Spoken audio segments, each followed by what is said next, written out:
अस्सलाम वालेकुम।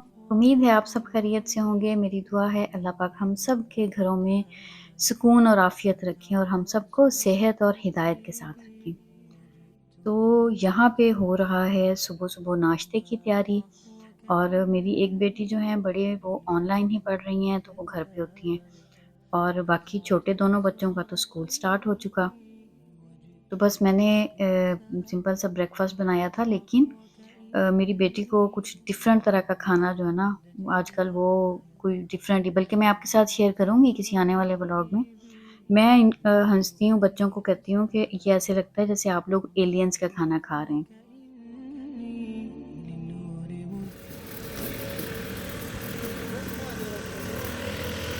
और यहाँ ये क्या हो रहा है, यहाँ जनाब क्लीनिंग हो रही है। नाश्ते के बाद हमें जाना था, कुछ काम थे, लाइब्रेरी जाना था, उसके बाद मॉल भी जाना था। तो ये मैंने कहा मैं थोड़ा-सा आप लोगों के साथ शेयर करूँ। देखिए, एक तो दरख्तों के पत्तों का रंग चेंज होना शुरू हो गया हुआ है कि ये फ़ॉल जो है ना वो शुरू हो चुका है यहाँ पे। दूसरी बात ये कि अभी देखें यहाँ सब दरख्तों के जब पत्ते गिरेंगे, तो ये तब भी साथ-साथ इनकी पूरी प्रॉपर क्लीनिंग की जाएगी। और जब ये स्प्रिंग स्टार्ट होती है तो सब बिल्डिंग्स के पास प्लांट्स जो हैं वो लगाए जाते हैं और ये 3 से 4 महीने बहुत खूबसूरत व्यू बाहर हमें नज़र आता है। अभी जब ये सारे प्लांट जो हैं मौसम की तब्दीली के साथ डेड हो जाएँगे, तो फिर ये इसी तरीके से आएँगे, ये यहाँ से निकाल के और सारे पत्तों को भी उठा के इनको प्रॉपर फिर यहाँ से लेके जाएँगे और पूरा एरिया जो है ना वो फिर साफ-सुथरा होगा।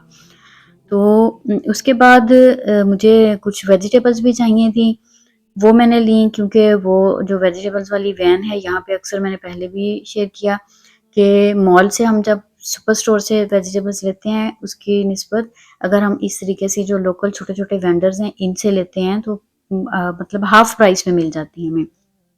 तो उसी लाइब्रेरी के बिल्कुल सामने ऐसे ये वेजिटेबल वाले जो होती हैं वैन्स होती हैं, तो वहाँ से कुछ सब्जियाँ लेनी थी, वो ली। उसके बाद बेटी का लाइब्रेरी का कार्ड रिन्यू करवाने वाला था, वो करवाया और कुछ बुक्स रिटर्न होनी थी। लाइब्रेरी का काम खत्म हुआ तो अब हम जा रहे हैं पार्क्स के अंदर से होते हुए ही मॉल की तरफ। बच्चों के स्कूल में इस वक़्त ब्रेक का टाइम था, तो अभी आप देखिए कि यहाँ पे बच्चे जो है ना वो कैसे एन्जॉय कर रहे हैं अपना ब्रेक का टाइम। और इनको भरपूर जो है ना वो फ़िज़िकल एक्टिविटीज़ करवाई जाती हैं, इनडोर भी और आउटडोर भी। बच्चों को नेचर के साथ बहुत ज़्यादा कनेक्ट करके रखते हैं यहाँ पे बच्चों को। तो बच्चे इस तरीके से बहुत एन्जॉय भी करते हैं और अभी भी ये अब से जैसे हम काउंटडाउन हमारा शुरू हो गया कि अब हम आहिस्ता-आहिस्ता अपनी एक्टिविटीज़ को इंडोर के में ही लिमिटेड करते जाएँगे। इससे पहले कि वो बर्फ़ें आ जाएँ और इससे पहले कि वो वाली ठंड आ जाए जिसमें हर कोई जो है ना वो फिर यही ज़िक्र कर रहा होता है कि बहुत सर्दी है और बहुत ठंड आ गई। तो ये देखिए बच्चे कितना एन्जॉय कर रहे हैं। इनके बाकायदा टीचर्स जो होते हैं वो इनकी ब्रेक के टाइम पे इनके साथ होते हैं, बच्चों को मॉनिटर करते हैं, कभी भी अनअटेंडेड नहीं छोड़ा जाता बच्चों को। और दरख्तों के कलर आप देखें, ये फ़ॉल के रंग नज़र आना शुरू हो गए हैं और अभी ये देखते ही देखते 2 से 3 हफ्तों में ये सारे जो है ना बहुत खूबसूरत से रंग येलो, ऑरेंज, रेड, इस तरीके से ये सारे टर्न होके खूबसूरत से फ़ॉल के कलर हमें नज़र आने शुरू हो जाएँगे। तो ख़ैर फिर मॉल में एंटर हुए हैं तो यहाँ पे ऐसा होता नहीं है कि मैं यहाँ पे बिल्स फॉर्म जो है ना वहाँ पे ज़रूर चेक ना करके जाऊँ, क्योंकि ये सामने ये फ्लावर्स रखे हुए ना, ऐसी खूबसूरत अल्लाह की ज़ात ने ये चीज़ बना दी है कि हमारा मूड जैसा भी हो, फूलों को देखते हुए, इनकी खूबसूरती देखते हुए ना हम इतने फ्रेश हो जाते हैं। और ये पर्पल वाले तो मुझे इतने खूबसूरत लग रहे थे कि मेरा दिल कर रहा था कि मैं ले लूँ। और आप ज़रा कलर्स देखें इनको। फ्लावर शॉप पे जाके ना थोड़ी देर के लिए मैं तो जैसे अपना आप ही भूल जाती हूँ।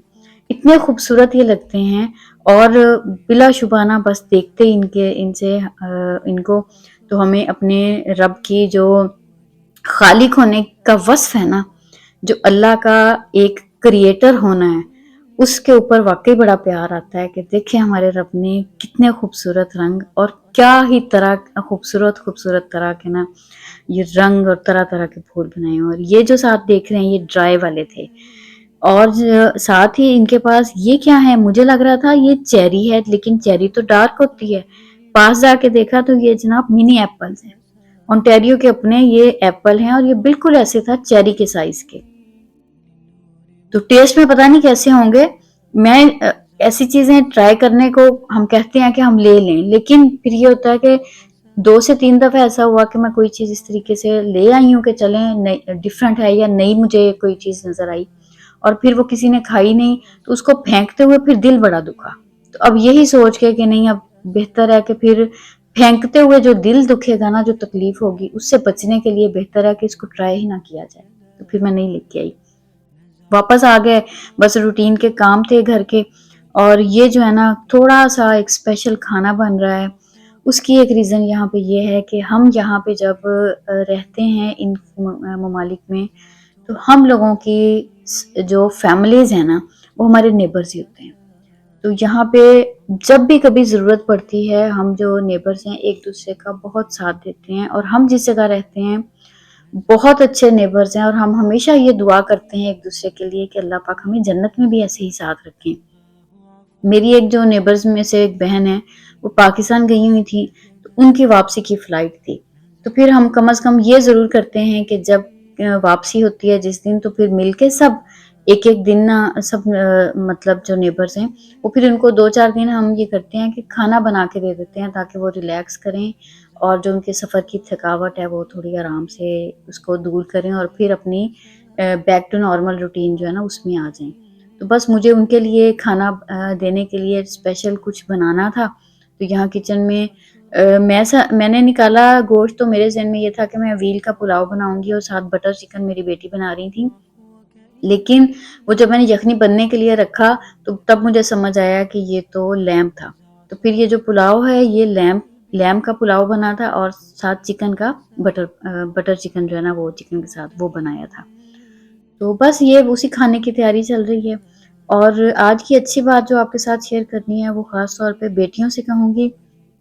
आजकल मुझे ना बहुत ज़्यादा जो है वो एहसास हो रहा है कि हम इतनी दूर आके यहाँ बैठ गए हैं।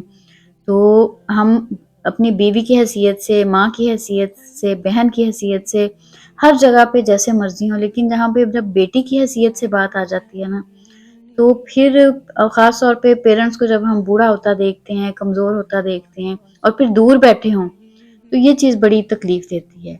तो बस ये कहना चाहूँगी कि वो बेटियाँ जो अभी अपने पेरेंट्स के घर में हैं, अपने वालिदैन के घर में होते हुए उनकी खिदमत करें।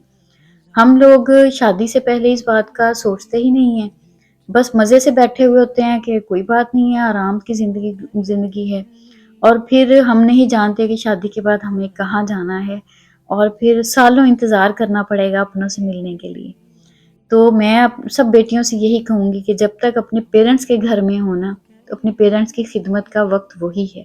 बाद में दूर बैठ के हम खिदमत नहीं कर सकते, ठीक है? और ये बात जो है वो हम दूर बैठी हुई बेटियाँ जो है ना, ये ज़रूर इस बात को समझेंगी। तो बस मैं आज यही मेरे दिल में बात आ रही थी कि सब बेटियों से ये कहूँ कि जो भी शादियों से पहले अपने-अपने घरों में है ना, यही वक़्त है अपने वालिदैन की खिदमत करने का। बाद में पता नहीं हम कहाँ पे नसीब होगा, और हम कहाँ पे बैठे हुए होंगे, और फिर हम पता नहीं वालिदैन की खिदमत के लिए उनके पास जा भी सकते हों कि नहीं जा सकते हों। तो इस बात को यहीं पे ख़त्म करूँगी, इससे पहले कि ज़्यादा ही इमोशनल हो जाएँ हम लोग। बस यही था आज का मेरा व्लॉग। आपको अच्छा लगे, मेरी बातें अच्छी लगें तो मुझे कमेंट्स में बताइएगा। आपसे किसी अगली वीडियो में मिलूँगी। अपना बहुत सारा ख़्याल रखिएगा। मुझे और मेरी फैमिली को भी अपनी दुआओं में याद रखिएगा। अल्लाह हाफ़िज़।